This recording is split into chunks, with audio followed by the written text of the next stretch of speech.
Hey guys, welcome to my channel, Clearinghouse. So, buat yang belum pernah nonton video di channel aku, perkenalkan diri dulu ya. Nama aku Clarin Hayes. Aku adalah seorang dokter, content creator, sekaligus ambasador YouTube Creators for Change 2019. Dan hari ini kita kedatangan seorang tamu yang sangat spesial karena jujur aja untuk ketemu tuh waktunya sangat-sangat ketat ya. Karena belakangan beliau sangat sibuk terkait dengan kondisi negara kita yang sedang dihebohkan oleh suatu virus. Nggak usah lama-lama, ini dia Sekretaris Direktorat Jenderal P2P Kementerian Kesehatan RI, Pak Ahmad Yuryanto. Halo. Selamat malam. Halo. Terima kasih banyak sudah menyediakan waktu untuk Ya, hadir di saya yang sini. terima kasih bisa ketemu ini.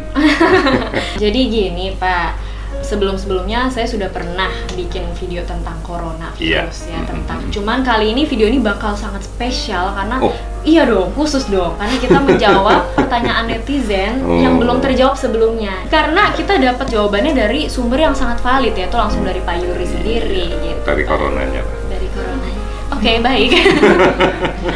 Sebenarnya COVID-19 nih apa sih Pak? Masyarakat tuh masih gimana ya? Mungkin masih bingung. Kenapa dia tuh bisa sampai mematikan gitu? Apa yang diserang?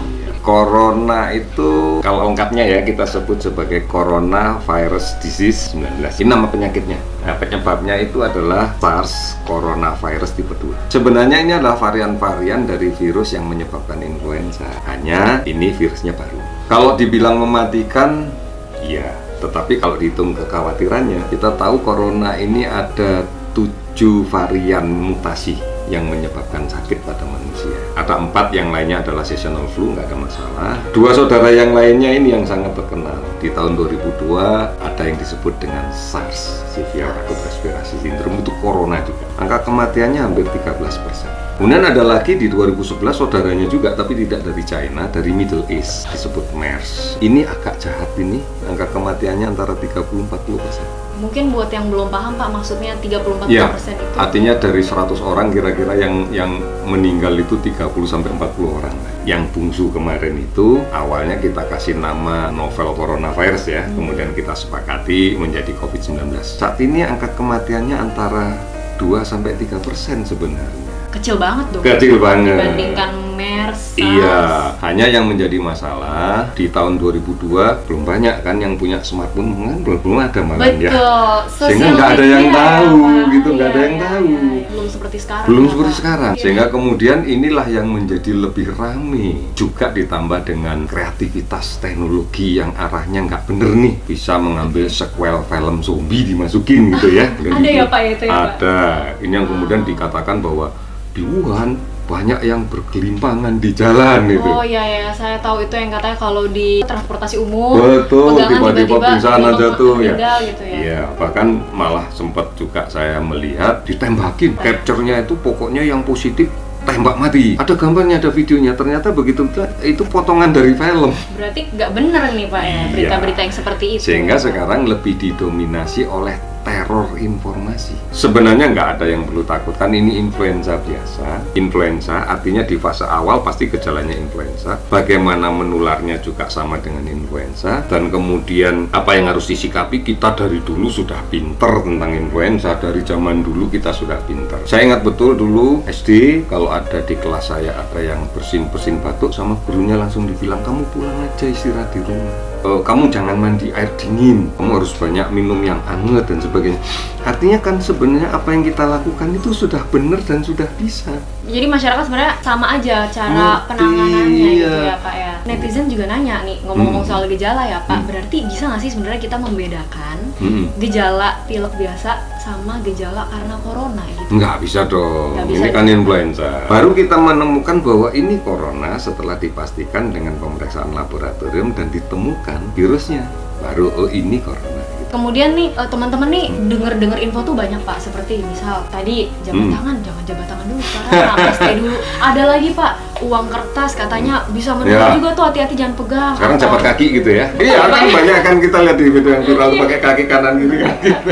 Mari dong kita lihat, ini kan virus ini menginfeksi saluran napas kan. Apa iya saluran napas itu di tangan? Hanya memang masalahnya seringkali kita mengantarkan itu menuju ke saluran napas. Kalau nggak pegang mata, pegang hidung, pegang mulut gitu kan. Iseng-iseng bulu matanya yang kanan pindahin ke kiri, yang kiri pindahin ke kanan. Mungkin seperti itu. Tandanya bisa gitu. Tandanya bisa. Oleh karena itu, ya yang sakit pakai masker dong supaya nggak bagi-bagi penyakit. Kalau dia pakai masker bersin-bersin pun ketangkep di situ. Yang sehat yang nggak usah. Nah, terus teman-teman pada nanya nih Pak, oke, misal cuman orang sakit aja yang pakai, tapi ketika saya misal ke suatu area yang padat, misal di transportasi umum atau di tempat kerja, itu gimana dong? Oke, nggak apa-apa, silakan. Boleh, tetapi kan situasi kayak begitu tidak kemudian membuat kita jadi tergopoh-gopoh cari masker toh. Apa hidupnya mau di kereta 24 jam kan nggak juga toh gitu loh. Yang rasional deh, jangan sampai kemudian kehilangan rasionalitas kita dalam menyikapi karena keberhasilan teror informasi informasi ini, apalagi katanya tuh Pak ada yang tisu basah digunting jadi masker. Hati-hati, ini Pak? kan ada cairan kimianya. Kan kemudian ini bisa terhirup gitu ya, satu itu. Kemudian yang kedua, ini kan basah nih, pasti debu nempel dong. Malah makin nempel nah, ya, kuman juga ikut makin nempel. Rasional aja deh gitu loh ya. Jadi boleh kalau misal kita mau pakai masker di area yang padat, cuman nggak usah berlebihan Ya, juga betul, gitu ya Pak. betul. Ya. Terus Ini. Pak ada juga Pak yang katanya tuh dia masker udah habis, biar kita tetap bisa pakai masker, dicuci deh, dijemur, disetrika ini pakai ulang. Gimana tuh Pak? Tanggapannya saya juga awalnya ketawa. Begitu dicuci dan sebagainya, rusak lah maskernya. Kenapa nggak sekalian bikin masker dibolongin, jadi kalau makan nggak usah dicopot gitu, gitu aja. Jadi sekali pakai langsung buang gitu Iya, ya. kalau yang mau diulang-ulang ya pakai sapu tangan aja deh, boleh gitu. Oh, sapu tangan iya bisa dicuci gitu. Cuci nanti pakai lagi gitu ya. Kemudian nih Pak, COVID-19 ini kan karena virus. Ya. Kalau virus ini kan sifatnya self-limiting. Iya, Jadi betul. tubuh sendiri yang menyembuhkan Betul. kuman ini. Jadi tergantung antibodi tubuh kita. Ya. Nah, terus teman-teman juga jadi nanya nih, perlu nggak sih saya itu konsumsi suplemen, vitamin seperti itu? Iya. Itu nggak Pak? Pada umumnya penyakit virus itu bisa sembuh sendiri dengan daya tahan tubuh yang baik. Nah, daya tahan tubuh yang baik itu seperti apa ya? Istirahatnya cukup, aktivitasnya cukup, kemudian asupan gizinya juga cukup, tidak berlebih. Bukan berarti, wah supaya saya nggak sakit sekarang saya makan sehari 6 kali, malah sakit itu nanti. Terus kemudian hatinya seneng. Oh, bahagia. Kalau stres, ketakutan, nggak punya masker, ketakutan kehilangan. Wah, takut semua, stres, panik, daya tahan tubuhnya pasti turun. Seperti Pak Yuri nih, kalau ini stress coping mekanismenya bikin kayak gini. Ya Pak Yuri nih, teman-teman lihat nih. Ini bikinannya hanya memanfaatkan koran bekas aja kok, itu loh. luar biasa, seniman loh ini. Suplemen itu tambahan. Tambah. Kalau kurang ditambahin. Nah, kalau sudah cukup ngapain ditambahin lagi? Berarti nggak perlu juga ya Pak untuk kayak Enggak kita harus, vitamin C enggak atau harus, apa. enggak lah. Vitamin C kebanyakan kalau dia ada gastritisnya malah perih sakit Malah nggak perih, asam karu-karuan. lambungnya naik Iya, ya. kenapa sih? Nyantai aja. Nyantai aja. Hatinya seneng, daya tahan naik. Terus Pak, ada rumor lagi nih Pak, katanya obat malaria itu bisa loh ternyata menyembuhkan.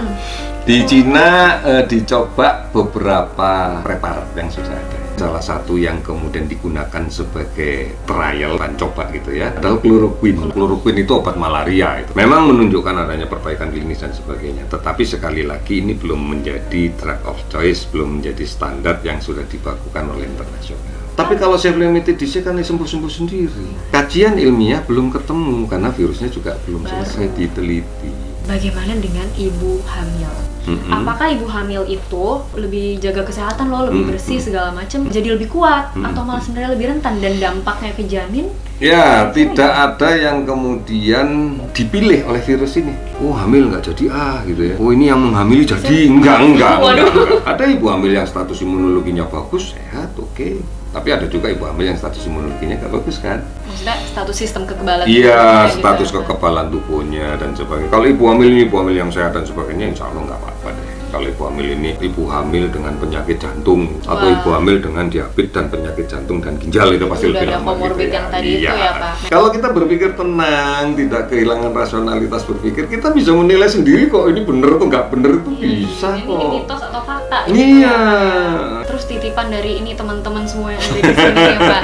Sebenarnya kalau misal sekolah anak SD itu kan banyak anak kecil, itu perlu nyampe di liburan nggak sih Pak? Atau pekerja kantoran atau anak kuliahan itu perlu nggak Pak? Kalau saya misalnya manajer satu kantor, karyawan saya ada 50, ada satu orang yang satu betul pilek, bagi saya lebih bijak untuk mengatakan kamu nggak usah masuk kantor deh, istirahat di rumah daripada saya ngeliburin semua. Lah produktivitas kantor saya apa? Gitu. Jadi lebih baik yang sakit aja yang di istirahat gitu. Suruh mereka untuk self isolated. Silakan Anda mengisolasi diri Anda sendiri di rumah dengan cara apa? Pakai masker, kemudian jangan keluyuran gitu ya di sana, terus kemudian banyak istirahat. Nanti kalau makin parah ya berobatlah ke dokter. Itu sebuah pilihan yang lebih bijak daripada kantor saya tutup. Bagaimana dengan sekolah? Daripada saya liburin semua, kita nggak tahu. Saya pada waktu kecil diliburin, oh beneran nih main kesempatan keluyuran kemana-mana lebih nggak bisa dikontrol. Kenapa nggak kemudian kesempatan ini kita gunakan untuk memberikan penjelasan ke anak-anak? Jadi dikumpulin. Iya, mengapa nggak kita lakukan edukasi? Pelajaran mencuci tangan, misalnya, ayo cuci tangan. 6 langkah. Iya, bagaimana dan sebagainya silakan. Nah, mestinya di dalam kondisi seperti ini momen baik nih untuk berbenah semua ya. Kalau kita mengajari anak-anak sekolah untuk cuci tangan, permasalahannya ada nggak infrastruktur yang disiapkan? Ada 12 kelas, wastafelnya 1. Padahal kita ngajari dia suruh cuci tangan. Sarananya nggak ada. Nggak ada, ngantri belum sampai gilirannya kelas masuk. Dari sisi pemerintah nih Pak, kekurangan sarana prasarana kayak gini, sebenarnya ini di bawah Kementerian Kesehatan atau Pendidikan? Iya, namanya pendidikan itu urusannya tanggung jawabnya siapapun, termasuk tanggung jawabnya orang tua. Kalau orang tuanya sayang sama anaknya ya orang tua itu bikin wastafel apa sih susahnya gitu loh. Atau beli sabun bareng-bareng mungkin buat anak-anaknya, kan sabun nggak mahal-mahal juga. Iya, nggak mungkin satu sabun untuk sekali cuci tangan kan? Yang mahal mah masker ya guys. Iya. Coba kalau kita tidak kehilangan panik kita, tidak kehilangan rasa rasional kita, nggak ada yang sulit kok. Membangun kesehatan itu aspeknya 3 kalau kita lihat undang-undangnya ya. Kesehatan itu adalah hak, bahkan hak asasi. Kesehatan itu adalah kewajiban bagi pemerintah untuk memfasilitasi haknya. Memfasilitasi artinya bukan menyediakan semuanya kan, karena ada sektor non pemerintah, yang lain-lain yang bisa bersama-sama. Yang paling penting yang ketiga, kesehatan itu tanggung jawab. Tanggung jawab siapa? Yang punya hak. Ya kalau Anda punya hak, Anda tanggung jawab dong. Oleh karena itu saya katakan sakit itu bukan takdir, sakit itu pilihan. Kalau dengan semua kepanikan ini nih Pak, sebenarnya kalau kita bandingkan antara corona sama TB, itu lebih berbahaya mana sih Pak? Kalau kita lihat jumlah angka matinya, kemudian lihat kerugian sumber dayanya, kalau ini corona sembuh udah beres. Kalau TB itu bisa panjang gitu kan, obatnya juga panjang dan sebagainya. Tapi karena kita nggak khawatir, ya akhirnya kita nganggap biasa-biasa aja. Kalau saya melihat bahwa TBC itu lebih banyak masalahnya, mestinya kita harus lebih khawatir dengan TBC. Bukannya malah berlebihan sama corona. Berarti mungkin kalau ada saran untuk teman-teman kita di sini, gampang. Ada perahu besar yang sudah disiapkan oleh pemerintah, yaitu perahu yang namanya Germas. Gerakan Masyarakat Hidup Sehat. Nah ini naik itu aja. Ini kan ada posternya di mana-mana juga. Banyak. Tetapi dipahami ya, maksudnya apa? Karena naik poster juga nggak ada gunanya kan, tapi memahami. Kalau kita akan proyeksikan ke COVID, gampang sih. Di dalam Germas itu ada PHBS, pola hidup bersih sehat, cuci tangan, gizi cukup, sudah itu menjawab semua.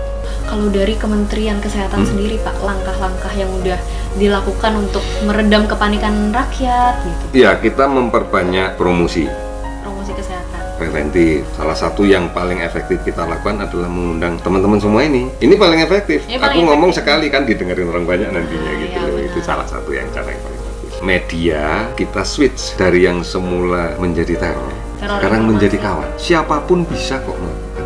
Mengirimkan satu berita baik dan dibaca oleh orang banyak itu sebuah kebaikan. Tapi mengirimkan berita nggak benar kepada orang banyak itu dosa itu. Mendingan nge-share video ini ya Pak ya.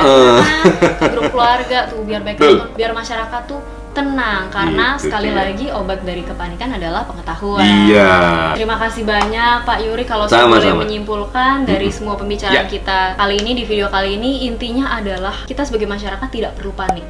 Lebih baik cari informasi dulu, nggak perlu menimbun-nimbun hal yang tidak perlu. Kita jaga sistem imun kita, jaga kesehatan tubuh kita sendiri, dan jangan egois. Harus berbagi, dan yang terakhir bahagia. Nah itu dia. Ya, Pak. Baik, terima kasih banyak Pak Yuri sudah menyempatkan untuk hadir di sini dan berbagi informasi buat kita semua. Sekali lagi guys, kita bisa kita berikan, kita percaya video ini bermanfaat dan membantu buat masyarakat. Pasti. Sebarkanlah. Sebarkan itu. Pak Yuri aja suruh share. Sebarkan.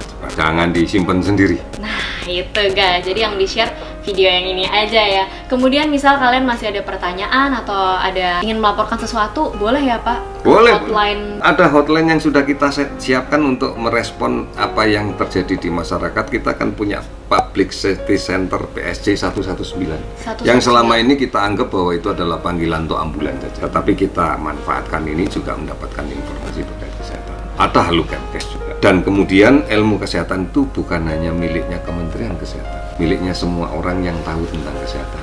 Apalagi ada dokter yang bikin gitu juga. Nah, jangan tanya ini ya Pak, bagaimana. seperti ini ya Pak. Jangan tanya tentang memasak pada dokter yang sedang berbicara tentang kesehatan. Luar biasa. Saya dapat promosi gratis guys dari Pak Yuri loh. Beruntung sekali saya hari ini Pak ya. Saya juga beruntung Terima kasih karena banyak. omongan saya bisa didengarkan oleh teman-teman yang lain. Amin, luar biasa. Terima kasih banyak Pak Yuri. Bukan hanya begini saja, kita harus salaman. Oh, kita harus sama. Salaman. Jangan takut. Jangan takut. Cuci tangan kalau mau makan. Oke guys, sekian dulu video kali ini. Sekali lagi terima kasih banyak untuk Pak Yuri dan Kemenkes RI Oke. untuk memfasilitasi video ini. Thank you so much for watching. See you on my next video. Bye. Jempol dua. Jempol dua.